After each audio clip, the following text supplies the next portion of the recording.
Hello, everybody, and welcome back to the European Masters. We thought you were done with us, but no.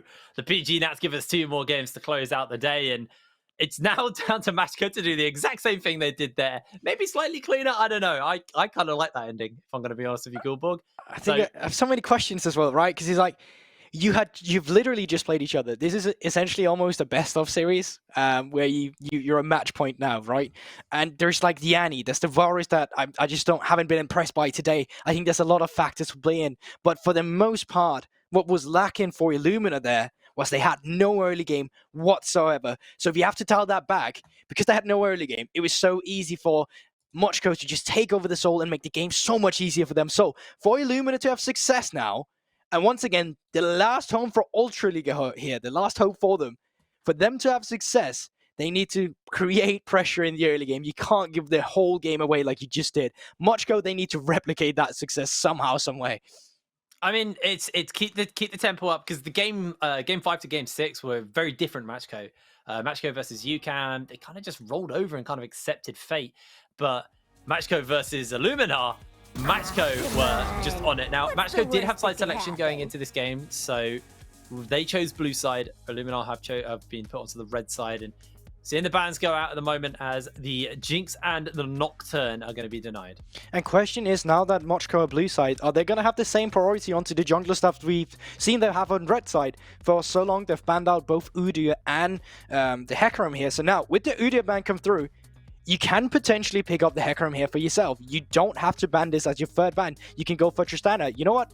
Forget that. You can let Illuminar ban Tristana, and you can just go with a Kai'Sa ban here instead if you want to. Then Jinx, Kai'Sa, Senna is actually going to be the ban instead. So yeah, I think that's reasonable. So now, either Illuminar Gaming says, all right, I guess we'll ban the Hecarim, or they can get the Kai'Sa for themselves if they want to do that. They can get the Thresh that's still up and available. There's a lot of power picks still up. So the mind games are starting to come in, and the pressure is really building up now. Oh, Seraphine as well, of course.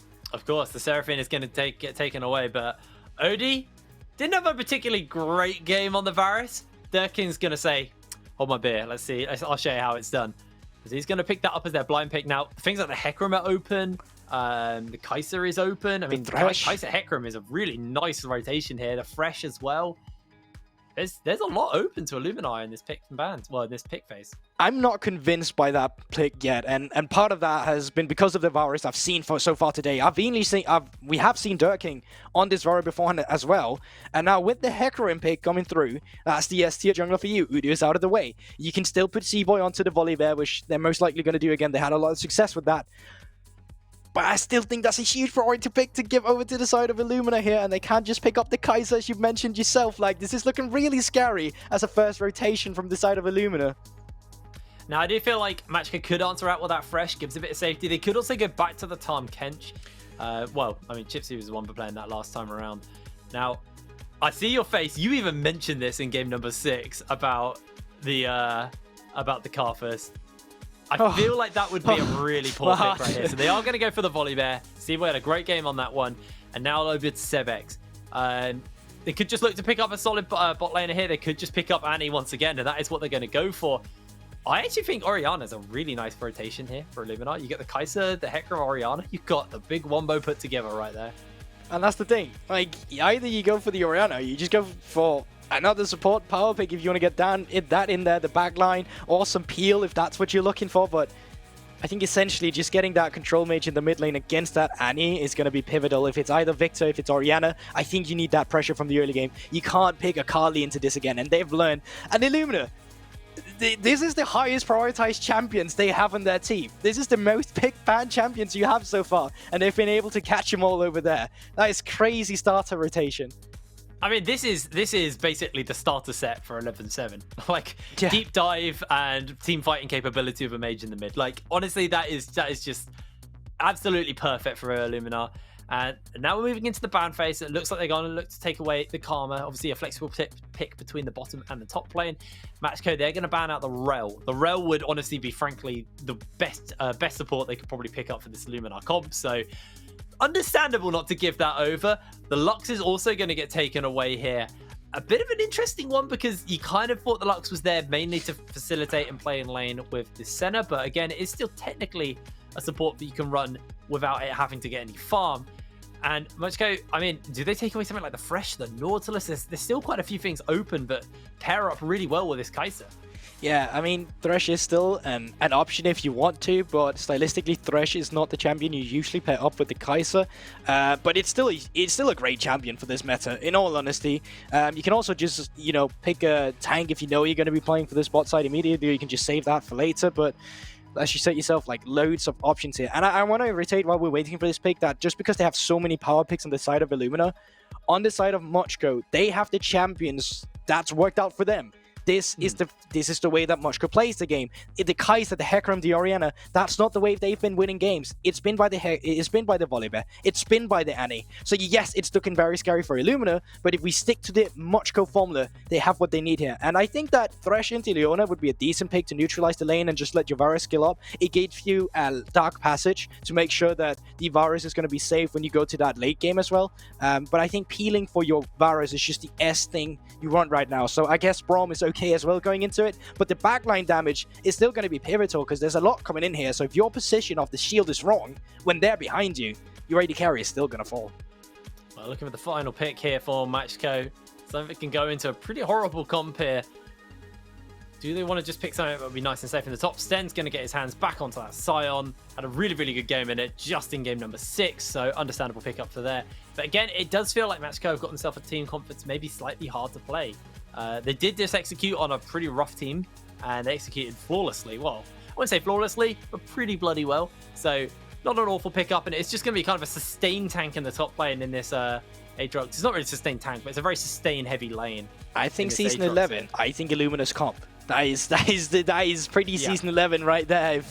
If you're asking me, Aatrox obviously not the same power pick he used to be, but still a lot of sustaining that champion. My only worry is that he can be kited down if he's left alone against the Braum, or a lot of the CC coming out from Macko here, but outside of that, it's clear to tell the win condition from Macko. It's the Annie and it's the Varus. That's your backline damage you're trying to keep safe. You have 3 frontliners to do so, and over on the side of Illuminar, it's that backline engage. It's the Solar Flare, it's the Kai'Sa, it's the Hecarim with the Onslaught of Shadows, and it's the flanking from the Aatrox. That's what you want to make work, and I think you have a recipe for that here. But I will say though, early game-wise, Volibear might still have a lot to do through the pressure that he can get on the lanes. He will be able to gank as well. So Illuminar, while they may not be getting that priority we talked about, I think they have a lot more tools to play this composition that they did not have before. Yeah, no, completely. I think Illuminar just definitely have like a more textbook comp. It's really about that execution and not kind of letting the game fall away from you. Because to be fair to Illuminar, even though they were losing out on quite a lot of things, the Drake stacking was a real problem for them. It was a very quick and early Drake stack, and kind of from there you're playing into that Infernal Soul for a very long time. But they were keeping themselves equaling gold. It was just the objectives they started to fall behind on, and then those objectives start to kind of pile up and snowball out of control. And at that point, Illuminar didn't have an answer. So this time I would like to see a little bit more attention put into trying to pick up some of those dragons, or better use of the Rift Heralds and things like that. I think so we are onto the Rift. Although to be fair, I actually only did get first Turret Blood with a Rift Herald. So exactly. The original Rift Herald actually wasn't bad. And I think that's the cross map we need to see from them now with this composition instead, because we might end up in a situation again where the early Drakes are going to be going over to the side of Macko. Well, I want to see papatabachi get a league by counter jungling, or trying to see if they can make a cross map work elsewhere. As long as you're trying to get the most out of any given situation, where you cannot find them in the early game, so you get your own strengths, your own core conditions you can build into the mid game. And that is going to be the cross maps, either around putting your bot lane towards the rare Herald when they're doing Drake, or finding a cheese to pick into the mid laner with the CC that you have on a Shockwave plane for the summoner spells. A lot of things to take into account this time around. And speaking of summoner spells, OD once again has opted in for this cleanse. It is just a necessity against all the CC coming out from Macko, and it is going to be the carry in the backline for them in the late game as well. But it's about building him to that point, and let's slow it down a bit, because I can still feel that last game hit brain, really, like the pressure that came out for that. And I'm looking at this game right now, and I'm like, I need to take a breather, because we are just back into 1 minute of the game, and they need to build themselves up these late games again.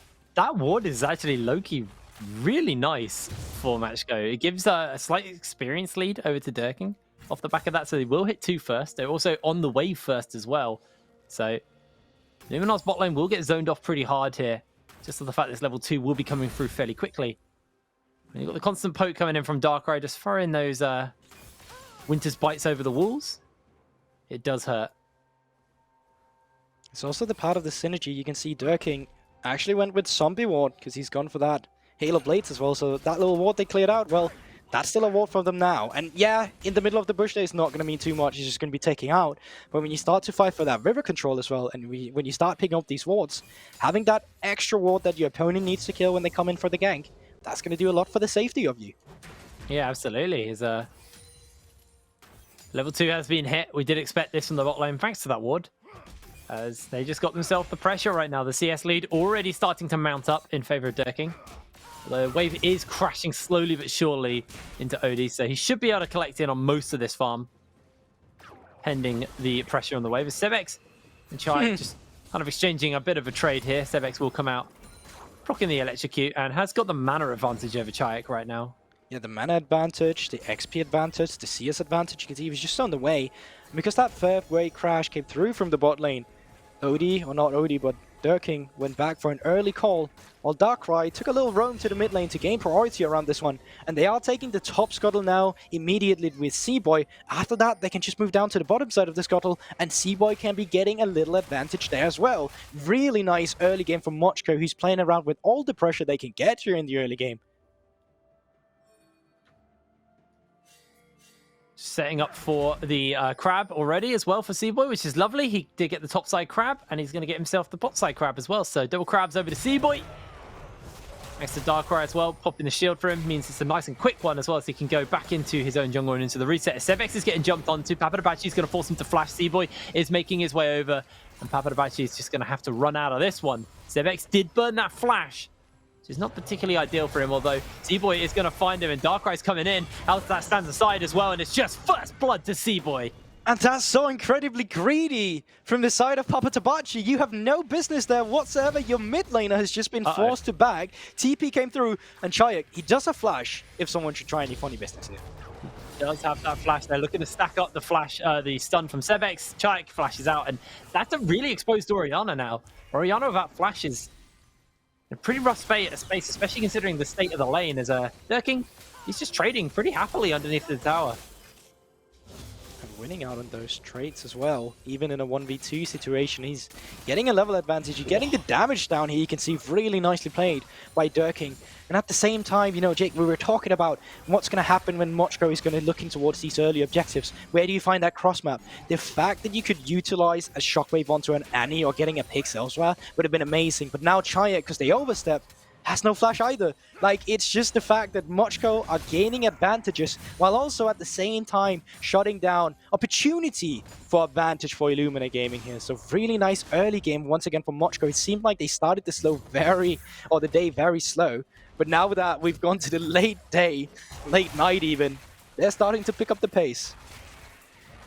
Viginat's starting to wake up as we move into the latter half, into the tiebreakers of Group C. I'm glad we've got some tiebreakers. I know there's still a chance for tiebreakers tomorrow as well, but I'm glad we got some, because I was kind of thinking we were getting to the point where it looked like we might not see any tiebreakers in the group stages. So it's fun, and especially when, you know, Illuminar, if they're out, that is the Ultra League are out. That is Poland out of the European Masters for the first one this year, and for the first time in a long time.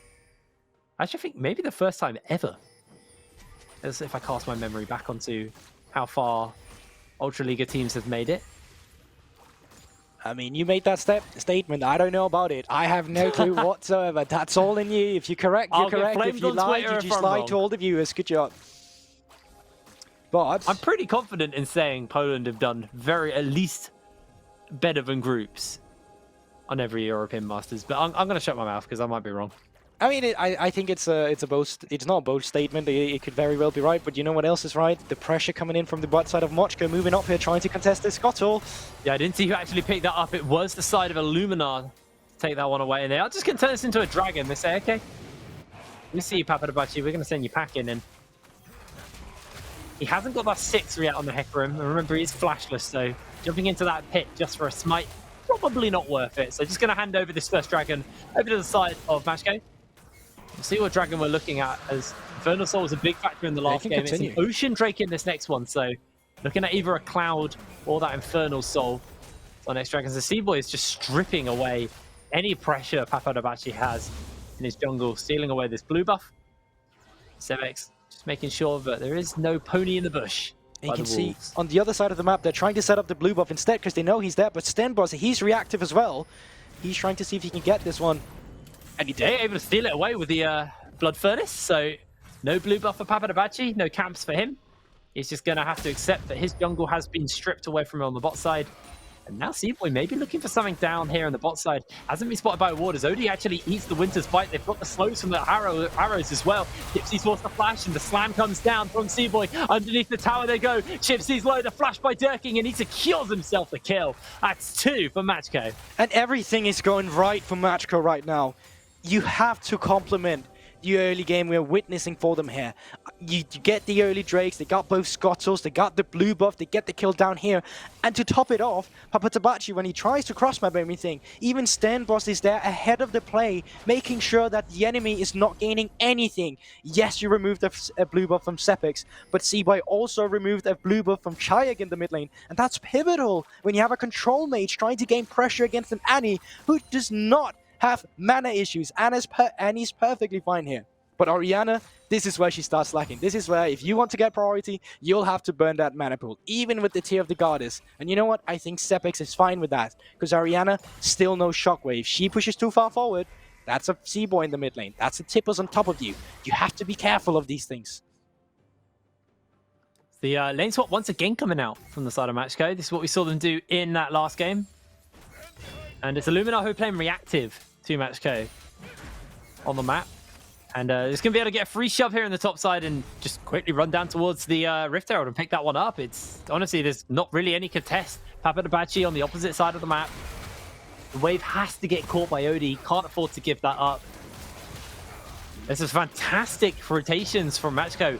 It's very reminiscent of game number 6 of the day, but just slightly cleaner. Just a little bit more polished. Yeah. It's like, it's way cleaner than the earlier game last time around, because this time around you're getting both objectives. And Illuminar here, they just opt in for the lane swap as well with their bot lane, but this rotation is just an answer because you thought you can contest a Rift Herald. You could not. Like, you're not gaining anything out of this. If anything, you could perhaps try to look for something in the bot lane, try to get some plating onto Odie or anything like that, but that's just not happening. And once again, it's Macko ahead of the play. They have rotated their bot lane down in bot lane again. Now they can just get mid lane priority, and they can try and set up a dive in the bot side with this Rift Herald, with the Volibear against Melonik. He's just there alone. Cboi is literally just sitting in the pocket of Durking. Every time Durking moves around the map with Darkrai, Cboi is there, instant ready to snap and fire out. Here we go. And again, it's just reactive. It's reactive from Illuminar. They've now gone for the reset. They're now making their way over. But Cboi is here. He has himself the Stormbringer. He's got that control ward in the Tri-Brush as well. He's got Sebekx. And Czypsy is going to place down a pink ward and spot out Cboi. So nobody's really going to get picked up. They don't actually know where Sebekx is. I have good information with the fact that he's not mid lane, but look at top side though. StenBosse have TP. He can join the fight as well if he wanted to, so he's going all the way back where he can't be cancelled. So if they engage here, they don't have a TP either. So this is just so well played from Macko. I just don't think Illuminar can engage. They don't have the Solar Flare, where Darkrai has that Glacial Fissure. They've got the ability to turn the tower off if it gets too hairy. But it looks like they are just going to be happy with those 2 plates, and the rotation now towards the mid lane to afford themselves a bit of space with this dragon coming up in 50 seconds time. Czajek has got that flash back, but I mean, I don't know where you're going to flash if the Volibear comes behind you. Now, looks like that might be what we're looking at. Sebekx looking to charge up the stun as papatabachi going to get spotted out. Cboi will summon the Rift Herald. I honestly think that's a big mistake. I think you could have just gained this priority and moved down back bot. I don't know why you've been so... Chains of Corruption even mean. Yeah, okay, so nice early game so far from Macko, but this Rift Herald right here, I find it really unnecessary.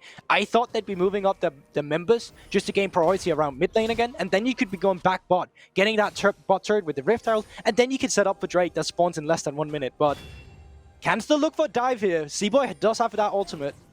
Odie reset on that control ward as well, so he knew where they were, but they are going to step away. This ward will spot out where all of Macko are, but I don't think there's going to really be any opportunity for a response. Papatabachi once again on the opposite side of the map from the objective.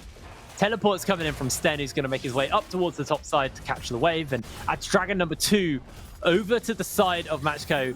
And I'm curious to see what soul we're working with here. The Rift will change, and we'll find out exactly what we're looking at. It's going to be a Cloud Drake, so not as impactful as that Infernal, but Annie with Cloud Drake means you have the Tibbers pretty much off cooldown most of the time, and a bunch of movement speed to work with. This time around, though, they are able to cross-map something. They're counter-jungling the entire top side here, but in the end, it's still going to be a play worth for Macko. And StenBosse had to pull that TP to get back into top side, but Pivotal, he'll have that TP back because it's 5 minutes cooldown, and you know, Drake timer, 5 minutes. So for the next Drake fight, if they just don't do anything here, if they want to rotate up their bot lane for Herald, that's great. But you don't have to worry about anything anymore. It's fine. You could just wait for the next Drake. You have decent scale. Sebekx sitting at level 10. Already got that Hectech rocket belt. So your ways of just starting fights out of nowhere with the Chains of Corruption, with the Volibear, with the Sion, there's just so many tools to make this game go your way right now. It's a very scary situation for Illuminar to find themselves in. As everybody did go for the reset to spend some of that gold. Durking almost finished that coal, and that will be that Kraken Slayer coming in. So it is once again the on-hit Varus, and not the prior Varus, which we did see. Well, the lethality Varus we saw in game number 5. But we do still have to remember that there is a lot of late game scaling on the side of Illuminar this time around. Orianna, when we get to that mid to late game, extremely dangerous, and the same can be said for Kai'Sa. The most pivotal part right here from the side of Illuminar is that they're not massively behind in gold. They're not so far behind the curve that you're feeling it like it's looking lost. But it might come to that point if they're not feeling confident in fighting around the next third Drake, putting Macko onto Soul Point, because that's where it starts to get confused. That is where you start to be making mistakes, when you're feeling the pressure of being on Soul Point. Well, looks like first Terror Blood will get picked up here in the mid lane by Macko. Czajek not going to try and clear this wave out, doesn't want to step up. That's just a bit of a freebie to Macko. They are just rotating very well with Durking. Odie didn't expect Cboi to be here. He's going to find him. The ultimate is popped, and Odie forced to use the cleanse. So that's now down for Odie. Really not what you want to be working when you've got that Chains of Corruption, you've got the Braum passive, and now you're down the cleanse, down the Killer Instinct as well. Important cooldowns to get out of the way. Obviously, Killer Instinct is going to be available for the next Drake, but not so sure about the rest of it. Papatabachi still trying to farm up, getting the Scuttle, getting a level advantage Wizards, which is obviously going to be pivotal if you need to have a fight where it's going to come down to a level, or a smite steal rather, but it's always going to come down to the setup first. And oh, Czypsy actually gets caught out by Tibbers, locked down, and that is a kill for Cboi. They can still go on. This Volibear does still have the ultimate, but they decide not to. And remember, no cleanse. TP has actually come through from Melonik, and he's just sitting down there.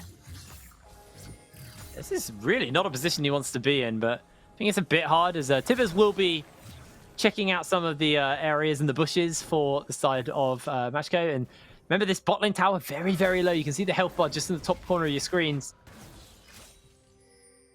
But that is huge. You don't have TP for Melonik now for the next Drake fight. That means that all the pressure in the top side can just go to the way of Macko. If they decide they want to push up a wave, well, from the side of Illuminar, you'll just have to accept that, because they'll always have a TP to go on to a Drake fight if they want to themselves and be first on the ball and have the first touch. And Rift Herald has just respawned as well, so you can't just put your bot lane in the mid lane. You can put Sebekx towards the bot side if you want to. He does have that TP himself. So there's a lot of opportunities now for Macko to keep this pressure going. You can get the Rift Herald, you don't have to use it for anything to get towers, you can just use it to get mid lane priority when that third Drake comes around. I'd say right now, if you can secure that Rift Herald, you can almost secure that Drake for yourself.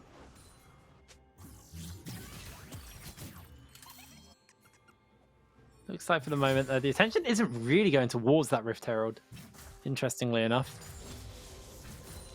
Well, there is still less than 1 minute on the Drake, so it seems like they just want to be ahead of the play on the bot side, clearing out every single vision that they can. Remember, mid lane turret is still down for Illuminar, so they can push that up fairly far from this side of Macko and then just come in and take all the river control. They start out in the bot lane, they're most likely going to be taking down this turret and then moving up afterwards. Remember, there's still no cleanse available to OD, and that's just going to be the dragon picked up for free.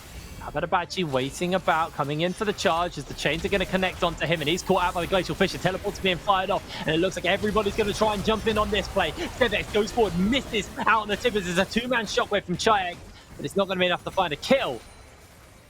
It's Macko able to find himself a quick kill on to the support from Illuminar. They're going to turn this into the third dragon of the game. This is exactly what Illuminar don't want to happen again. 2 games in a row. Quick dragon stacking starting to be really detrimental. Durking's got his Kraken Slayer. He's finished up his Cull. With the Cloud Drake able to throw out those chains even more. And if he gets the Soul, that's a lot of extra movement speed to work with. And that's the crazy part about this. Third Drake, 4k ahead. And you still have late game leverage in yourself here. Like, next 5 minutes, if Illuminar is not ready to fight, they'll end up in a situation just like last game, where they had no pressure in the early game whatsoever. And they can still fight around this. Sebekx, no TB, but he is making his way up there. StenBosse is around as well. So this could be very dire for Illuminar. It looks like Macko are waiting it out for the moment. There's no shockwave still up. Rift Herald probably just going to lose his life, but there might be a fight to ensue. Cboi's trying to make his way forward. That's going to be the Heralds, secured already. Tibbers, not quite available yet, but they do find one with a knockup. Czypsy once again is going to lose his life as Papatabachi trying to taxi out on Sebekx. But Sebekx says, no, you're going down today. And that's 2 kills for a Rift Herald in favor of Macko.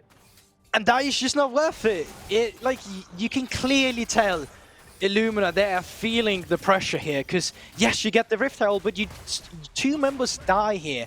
And from the second Rift Herald, you don't really have as much value from it when you don't have the pressure. When you start taking the first Herald, that's great, you can get some plating gold for free. But when you get to the second Rift Herald, it's only going to have value if you are ahead of the play. If you are the team with tempo, if you are the team who can open up towers, that's great.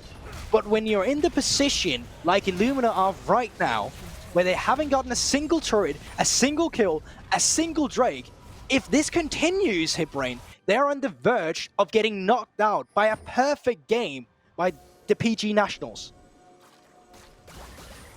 The PG Nats have honestly been a real thorn in the side for the Ultra Leaguer. Already getting makers through over in Group A. That was Big, who were undefeated in their group, much like UCAM in this group. And then makers, although they didn't have to go through tiebreakers, so Macko running it a little bit fine right now. They do still have to beat Illuminar in this game and then beat Mouse in the next game. So it's 4 games in a row for Macko, which might be a little bit hard for them, as Sebekx is going to get himself caught out. Everybody jumps in. They're trying to block up the moment. Melonik's made his way over. The chains is going to come down, and they are looking for Durking. Durking able to get 1 kill already. Looking for a second. He's got himself a double. Now he's got himself another one. It's a triple kill onto Durking, and another one picked up by Sten. Czajek, the only surviving member of Illuminar. Darkrai is a hero in that situation as well, Jake. Jumps in with the shield, gets the ultimate, gets the shield up, and they're just not able to take care of Sebekx. He gets the Braum passive onto the Hecarim. And are they just going to go for the Baron here? I'm not quite sure, but let's take a look at the replay again here. It's actually Sebekx getting 2 caught out. But look at this. Comes in with the ultimate and the wall. No one can touch him here at this point in time. The Locket of the Iron Solar comes down as well. And the reaction TP from StenBosse is beautiful into the ultimate. And now they've just started out the Baron. And it's going down very, very quickly thanks to that Kraken Slayer. 1,400 health. Papatabachi's going to try and come over the wall. He's not able to get it in time. Baron secured. And the pony is down as well. Macko 11-0 at 20 minutes. 7,700 gold lead over Illuminar. They have a massive lead right now. And the Ultra League might be losing all of their teams here. And what... Okay, we had literally just witnessed these 2 teams played against each other. It was more close than this in the late game, but this time around, it just feels like Illuminar, they're not finding any leads in the game whatsoever. They can't get anything to work from them. And on the other side, on the side of the PG Nationals, Macko, it seems like they found their hidden formula as to what works for them. Get the early game stacking, get the Drakes, get the pressure. Now get the Baron at 8k gold lead and pushing these lanes down. There is less than 1 minute until Soul. You're probably not going to be ending the game on this Baron buff, but you're going to be setting yourself up nicely for the next 10 minutes of the game where you will have the opportunity with possibly the next Baron. And from the side of Illuminar, you just want to stall them. You want to make sure that you can get to a point where that perfect Orianna shockwave comes out of nowhere into all that backline dive. But it's just so hard for them to get to that point. They keep this siege so hard when you've got a 2-item Varus versus a 1-item Kai'Sa, a 2-item Annie versus a 1-item Orianna. Your damage dealers are severely lacking in damage, but they're still looking for the fight. So the player goes wide. Here's Sebekx looking for Tibbers, and it's going to be a kill already. The shockwave lands onto 3 members, but it's a double kill already, making a triple kill. Odie's getting jumped onto. They might just try and go all the way here. Cboi locks him down. That's going to be the quadra kill. Czajek then run down as well. They're looking for the stun. Durkin going for the penta. Czajek's not going to give it to him today. Macko still at Baron. They still have the wave. They still have Tibbers.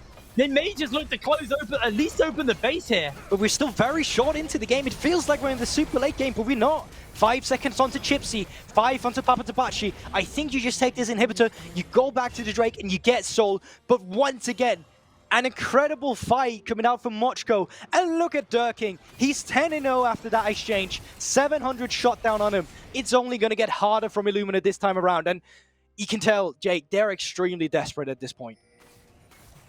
It's such desperation play, and Durkin just untouched the whole time. All the CC's been thrown out. It's even a great shockwave. They catch out 3 people, but Odie, he's just not in a position where it actually matters. Oh, I mean, he is in a decent position, but just not in terms of the game. So, sadly, this is definitely not what they want. 23 minutes on the clock. The gold lead is 9,000 over to the side of Macko. See the gold difference between all of the individual players everywhere. And I mean everywhere is up. There is a 2,000 gold lead between supports right now. There is a 3-level lead.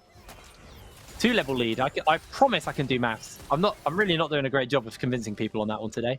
After I got a couple of things muddled up on the old tiebreaker scenario, but I know exactly what's happening now. If Macko win this, Illuminar are out, and Macko are free to play Mouse. And the winner of that game will make it out of the groups and into the playoffs. It would be an amazing accomplishment for the PG Nats, for them to be able to find themselves 2 teams in the playoffs here at the European Masters. Supers are going to start to build up towards the bottom side of the map, so someone will have to go deal with that fairly soon. But for now, Macko trying to pull people onto the other side of the map and take out the last turret outside the base. Only 4 turrets stand now for Illuminar. They've only been able to take 1 themselves. Take account of someone as well, though. No flash onto Sebekx, no flash on Durkin. If you can find that incredible shockwave where you layer that CC, this might just be the fight, but they're not feeling confident enough, and it's just so easy for Macko to get in there. And why shouldn't they feel confident? They're 10k ahead. I just don't know what Illuminar can do if they lose the second inhibitor. It's only mid lane standing, and Macko just turn their attention towards it. They don't need Baron to siege. They have the gold lead. Illuminar just really struggling to get close enough to waves to deal with it. That is the final non-Nexus turret falling. 9 turrets to 1. They won't take the inhibitor. Macko are paying respect to Illuminar. Remember, they are respecting the fact that Durkin doesn't have flash, neither does Sebekx. That's the proto belt forward. Odie has to be so careful. He don't get caught out instantly into the cleanse. Solar flares down.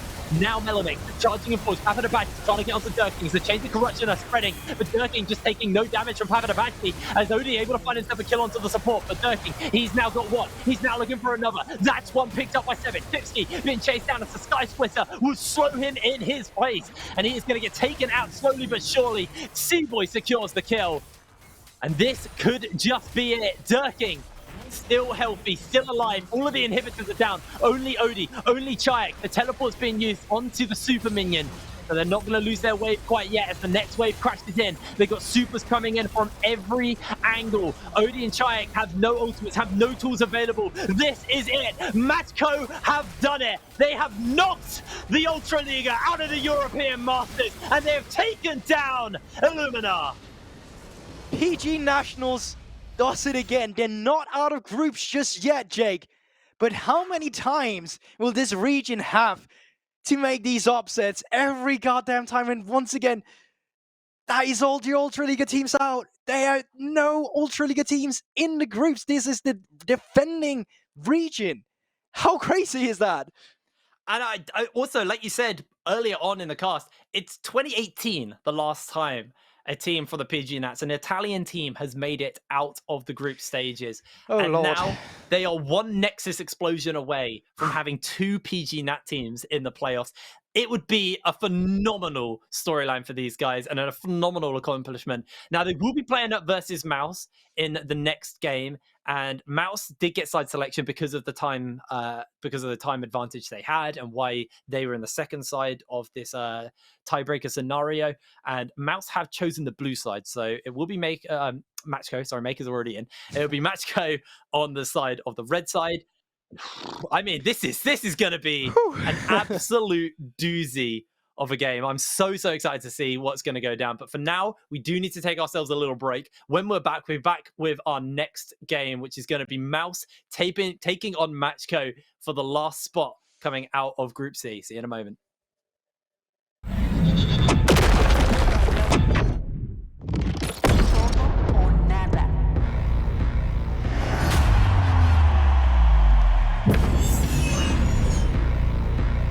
Nothing.